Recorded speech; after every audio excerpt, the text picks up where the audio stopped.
ഒന്നാമത്തെ വാക്യം മുതൽ 1 രാജാക്കന്മാരുടെ പുസ്തകം 18 അധ്യായം അതിന്റെ 21 വാക്യം പറയുന്നത് നമുക്ക് ശ്രദ്ധിക്കാം. ഓക്കെ,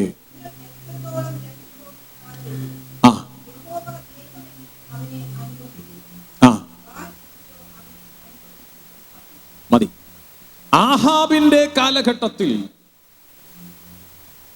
താൻ രാജ്യം ഭരിക്കുന്ന സമയത്താണ്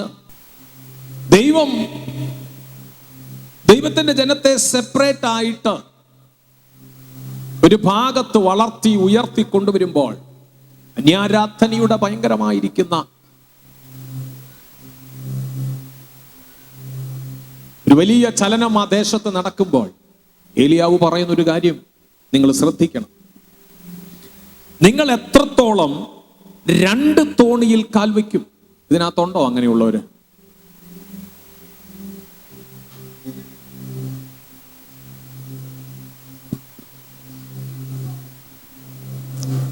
ഉണ്ടോ? നമ്മള് കർത്താവിനെ കരമുയർത്തി ഒന്ന് സ്തുതിച്ചാട്ടെ. എലിയ പ്രവാചകൻ ചോദിക്കുകയാണ്, നിങ്ങൾ എത്രത്തോളം 2 തോണിയിൽ കാൽ വയ്ക്കും?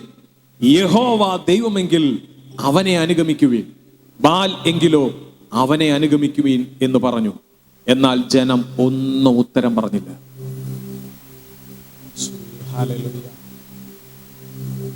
പ്രവാചകൻ ചോദിക്കുകയാണ്, നിങ്ങൾ എത്രത്തോളം 2 തോണിയിൽ കാൽ വയ്ക്കും? എന്നൂടെ പറഞ്ഞാൽ,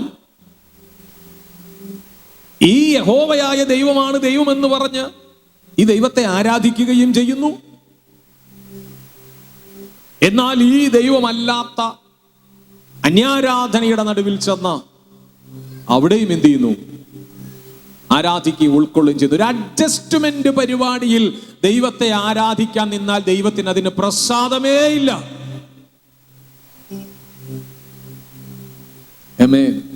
നമ്മളെല്ലാം ഒരു വിശ്വാസത്തിൽ നിന്ന് ക്രിസ്തു വിശ്വാസത്തിലേക്ക് വന്നതാണല്ലേ? അല്ലേ? ഉറപ്പുണ്ടോ നിങ്ങൾക്ക്? എന്നാൽ നാം രക്ഷിക്കപ്പെട്ടതിന് ശേഷം, നാം ആരാധനയിൽ പങ്കെടുത്തതിന് ശേഷം നാം 2 തോണിയിൽ കൈവയ്ക്കുന്നുണ്ടെങ്കിൽ, 2 തോണിയിൽ കാൽ വയ്ക്കുന്നുണ്ടെങ്കിൽ, ഇന്ന് പകൽ അറിയാതെ പോകരുത്, ദൈവത്തിന് അങ്ങനെയുള്ള യാഗത്തിൽ പ്രസാദമില്ല. പല അത്ഭുതങ്ങൾക്കും അതൊരു തടസ്സമായി മാറും.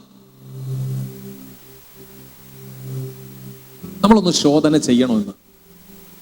നമ്മുടെ അത്ഭുതങ്ങളിൽ ദൈവത്തിന് പ്രസാദമുണ്ട്. നമ്മുടെ ജീവിതത്തിൽ ദൈവത്തിന് പ്രസാദമുണ്ട്. നമുക്ക് ലഭിച്ച അത്ഭുതങ്ങളിൽ ദൈവത്തിനൊരു പദ്ധതിയുണ്ട്. ഇന്ന് ആരാധനയിലിരിക്കുന്ന നമ്മെ ഒന്ന് ശോധന ചെയ്യുക. നാം എങ്ങനെയുള്ളവർ? ഏലിയാവ് ചോദിക്കുകയാണ്, ഏലിയാവ് സംസാരിക്കുകയാണ്, നിങ്ങൾ എത്രത്തോളം 2 തോണിയിൽ കാൽ വയ്ക്കും എന്ന് പറയാൻ പറ്റുമോ? കർത്താവേ, 2 തോണിയിൽ കാൽ വെച്ചുള്ള ജീവിതമല്ല, ഞാൻ ക്രിസ്തുവിലായി, ഞാൻ പുതിയ സൃഷ്ടിയാണ്. എത്ര പേർക്ക് ഉറപ്പുണ്ടത്? ദൈവവചനം പറയുന്ന, ഒരുവൻ ക്രിസ്തുവിലായാൽ അവൻ പുതിയ സൃഷ്ടിയാണ്.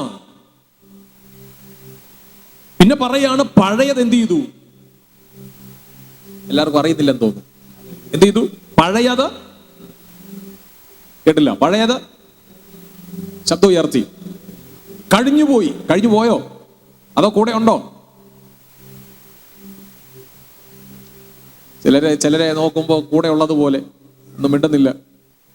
കൂടെ ഉണ്ടോ പഴയ ജീവിതം? പഴയ അന്യാരാധനയുടെയും ഞാൻ ചോദിക്കുന്നു, രക്ഷിക്കപ്പെടാനുണ്ടായ സാഹചര്യം എന്തായിരുന്നു? എന്തോ ആണല്ലേ? രോഗസൗഖ്യമോ കടബാധ്യതയോ പിശാചിന്റെ പ്രവൃത്തികളോ, എനിവേ പല സന്ദർഭങ്ങളായിരുന്നു നാം രക്ഷിക്കപ്പെടാനുണ്ടായ സാഹചര്യം, അല്ലേ? അക്കര ഉയർത്തി യേശുവിന് നന്ദി പറഞ്ഞു. നാം രക്ഷിക്കപ്പെടാനുണ്ടായ സാഹചര്യം പല കാരണങ്ങളാണ്.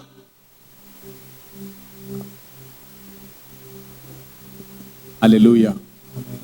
പല കാരണങ്ങളായിരുന്നു. സ്വസ്ഥതക്കുറവ്, സമാധാനമില്ല, രാത്രി ഉറങ്ങാൻ കഴിയുന്നില്ല, ജീവിതത്തിൽ ഒരു ഉയർച്ചയില്ല, ജീവിതത്തിൽ ഒരു സമാധാനമില്ല. രോഗത്തിന്റെ പ്രശ്നങ്ങളാലും മരണത്തിന്റെ ഭീതിയായിരുന്നു. ഒത്തിരി ഒത്തിരി പ്രശ്നങ്ങളുടെ നടുവിലാണ് ഈ ദൈവത്തെ കണ്ടുമുട്ടിയതല്ലേ. അപ്പോൾ നമ്മൾ എടുക്കുന്ന തീരുമാനമുണ്ട്, കർത്താവ് എൻ്റെ ജീവിതത്തിലേക്ക് ഞാൻ നിന്നെ സ്വീകരിക്കുന്നു, നീ എൻ്റെ കർത്താവായിട്ട് വരണം, എൻ്റെ പാപങ്ങളിൽ നിന്ന് നീ എന്നെ വിടുവിച്ചു എന്ന് ഞാൻ വിശ്വസിക്കുന്നു. ഒത്തിരി തീരുമാനങ്ങൾ എടുത്തല്ലേ, ദൈവത്തിൽ ആശ്രയിച്ചു. ഞാൻ ചോദിക്കട്ടെ, 2 ഡ്രൈവർ ഒരു വണ്ടി ഓടിക്കാൻ നിന്നാലുള്ള അവസ്ഥ എന്താ സിസ്റ്ററെ? ഒരു വലിയ വാഹനത്തിന്റെ ഒറ്റ സ്റ്റെയറിംഗിൽ 2 പേര് നിന്ന് വണ്ടി ഓടിക്കുവാണ്. ഈ 2 പേരും ഈ ഡ്രൈവിംഗ് ചെയ്യുന്നവർക്കറിയാം അല്ലേ, എല്ലാവരും വലിയ ഒരേ നല്ല നിലയിൽ ഡ്രൈവ് ചെയ്യാൻ കഴിയുന്ന ഡ്രൈവർമാരൊന്നും ആയിരിക്കത്തില്ല. സ്തോത്രം ചെയ്തേ കർത്താവിന്. ചിലരെയൊക്കെ പറയാം, കണ്ണടച്ച് പറയാം, നല്ല ഡ്രൈവറായിരുന്നു. മനസ്സിലാകുന്നു? ഒരു വണ്ടിക്ക് പോകാനുള്ള ഒരു ചെറിയ ഗ്യാപ്പും ആ വണ്ടി ഇങ്ങനെ നീളത്തിൽ മാത്രം ഇട്ടാൽ, ഒരു പാലത്തിന്റെ നീളത്തിൽ മാത്രം വണ്ടി ഒതുക്കത്തക്ക നിലകളിൽ ഒരു വണ്ടിക്ക് ചെറിയ സ്പേസ് കിട്ടിയാൽ മതി, ആ വണ്ടിനെ തിരിച്ചു കൊണ്ടുവരുന്ന ഡ്രൈവറും ഉണ്ട് അല്ലേ? മനസ്സിലായോ? ഒരു 1.5 ഏക്കർ സ്ഥലം പോലെ, മീൻസ് 2 വണ്ടിക്ക് പോകാനുള്ള സ്ഥലം ഉണ്ടെങ്കിൽ അത് തിരിച്ചെടുത്ത് വണ്ടി തിരിച്ചു കൊണ്ടുവരാൻ കഴിയാത്ത ഡ്രൈവർമാരും ഉണ്ട്. മനസ്സിലാവുന്നു? ഒരു ഡ്രൈവർ പരാജയപ്പെട്ടത് കൊണ്ടല്ലേ യേശു ഡ്രൈവറിനെ നമ്മുടെ ജീവിതത്തിലേക്ക് കയറ്റിയത്.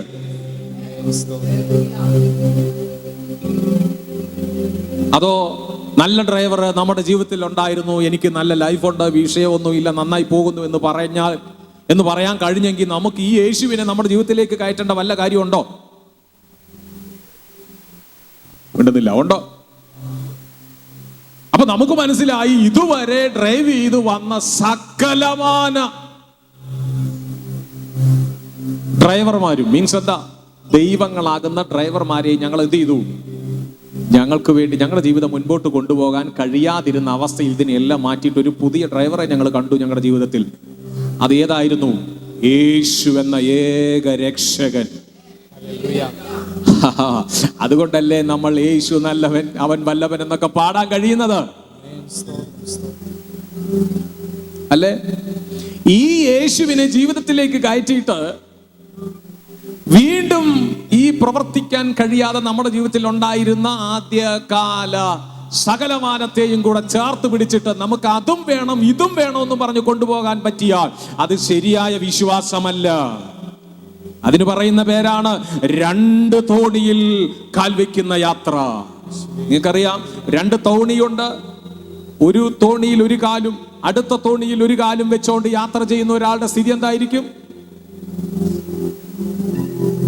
ഉണ്ടില്ല. എന്തായിരിക്കും? അയാൾ ആ വെള്ളത്തിൽ എന്ത് ചെയ്യും? 2 തോണി 2 വഴിക്ക് പോകും. അയാൾ ആ വെള്ളത്തിൽ തകരും, സംശയമില്ല. എല്ലാരും പറഞ്ഞ് ഒറ്റ തോണിയിൽ കാൽ വെക്കുക. ഏലിയാവും ഇത് തന്നെയാണ് പറഞ്ഞത്. നിങ്ങൾ എത്രത്തോളം 2 തോണിയിൽ കാൽ വെക്കും? യഹോവ ദൈവമെങ്കിൽ അവനെ അനുഗമിപ്പീൻ, അതല്ല ബാലെങ്കിലോ അവനെ അനുഗമിപ്പീൻ എന്ന് പറഞ്ഞു. എന്നാൽ ജനം ഒന്നും മിണ്ടിയില്ല. നിങ്ങൾ ഇരിക്കുന്ന പോലെ മിണ്ടാതിരുന്നു. ജനം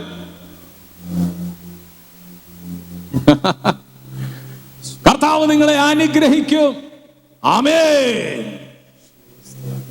നിങ്ങൾ 2 തോണിയിൽ കയ്യിൽ വെക്കരുത്. Never mind. സ്തോത്രം ചെയ്തേ കർത്താവിന്. ഇന്ന് പകലാം ആ നിങ്ങളുടെ അനുഗ്രഹത്തെ തടയുന്ന ഒരു ആത്മമണ്ഡലത്തെ തിരിച്ചറിയാൻ നിങ്ങൾക്ക് കഴിഞ്ഞാൽ, കർത്താവിന്റെ അടുക്കലേക്കൊന്ന് തിരിഞ്ഞ് ദൈവവചനത്തിലൊന്ന് സമർപ്പിച്ചു കൊടുത്ത് ഏൽപ്പിക്കാൻ കഴിഞ്ഞാൽ, ഇന്ന് പകൽ ചില കുടുംബങ്ങളെ പരിശുദ്ധാത്മാവ് തൊടുമെന്ന് വിശ്വസിക്കുന്നവർ ചാർന്ന് ദൈവത്തിന് സ്തോത്രം ചെയ്ത് പറഞ്ഞു. യെസ്. ഓ റാബ ലഖമഹതര. 2 തോണിയുടെ ജീവിതം അവസാനിപ്പിച്ച് മാനസാന്തരപ്പെട്ട് ക്രിസ്തുവാകുന്ന പടകിൽ യാത്ര ചെയ്യുക. നിന്നിലുള്ള വാഗ്ദത്തം വലുതാണ്. ഹല്ലേലൂയ. ആമേൻ. രണ്ടും കൂടെ ചേർത്ത് കൊണ്ടുവരുത്. പറ്റില്ലെന്ന് പറഞ്ഞാൽ പറ്റില്ലെന്ന് പറഞ്ഞേക്കണം. ധൈര്യം വേണം.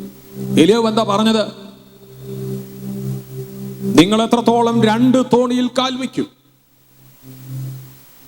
യഹോവ ദൈവമെങ്കിൽ നിങ്ങൾ അവനെ അനുഗമിക്കുക. ബാല് ദൈവമെങ്കിൽ നിങ്ങൾ അവനെ അനുഗമിക്കുക. ഇവിടെ ഒരു വലിയ പരീക്ഷണാർത്ഥം, ഒരു വലിയ പ്രവൃത്തി നടക്കാൻ പോകുകയാണ്. ഹല്ലേലൂയ. എന്നെ കേൾക്കുന്ന പ്രിയമുള്ളവരെ, പരാജയപ്പെട്ട ജീവിതവും ക്രിസ്തുവിലുള്ള വിജയത്തിന്റെ ജീവിതം കൂടെ ഒരുമിച്ച് കൊണ്ടുപോകരുത്. വിടേണ്ടത് വിടാൻ തയ്യാറാണെങ്കിൽ കർത്താവ് എന്നോട് പറയുന്നു, നിങ്ങളോട് അറിയിച്ച വാഗ്ദത്തം നിവർത്തീകരിച്ചെടുത്ത് നിങ്ങളെ നടത്താൻ ഒരു കരത്തിന് ശക്തിയുണ്ട്. ആ കരം യേശുവിന്റെ കരമാണ്. ആ കരത്തിന്റെ പ്രത്യേകത, അത് സർവശക്തനായ ദൈവത്തിന്റെ കരമാണ്.